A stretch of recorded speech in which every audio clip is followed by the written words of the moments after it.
में विलोपन होता है। भारतवर्ष के अंदर ये हुआ कि मध्यकाल के दौरान अनेकानेक इस प्रकार के शब्द हमारी हिंदी भाषा के अंदर, सामान्य बोलचाल की भाषा के अंदर आ गए, उर्दू के शब्द भी।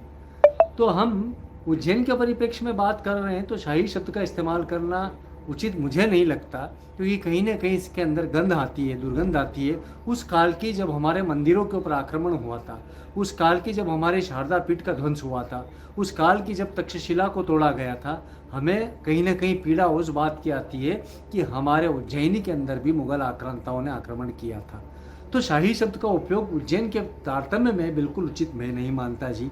हाँ, ये बात सही है कि देखिए 1780 की क्रांति जो हुई थी, उसके अंदर दिल्ली की क्रांति के अंदर तो नागाओं ने मुस्लिम शासक का साथ दिया था। उसका कारण ये था कि वे भी सनातन के साथ थे।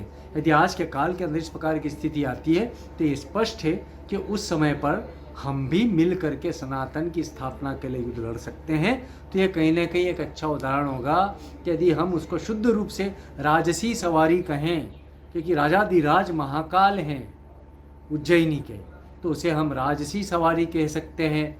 उसको हम दिव्य सवारी कह सकते हैं, क्योंकि वो भगवान हैं। वो सिर्फ पुरुष आत्मा किया जिसे कह सकते हैं, मानवीय राजा नहीं है। वो देवताओं के भी देवादिदेव महादेव हैं, तो दिव्य सवारी उसको कह सकते हैं। तो शाही सवारी, शाही स्नान, इन शब्दों के पक्ष में मैं कभी भी नहीं रहा जी, और आज भी नहीं।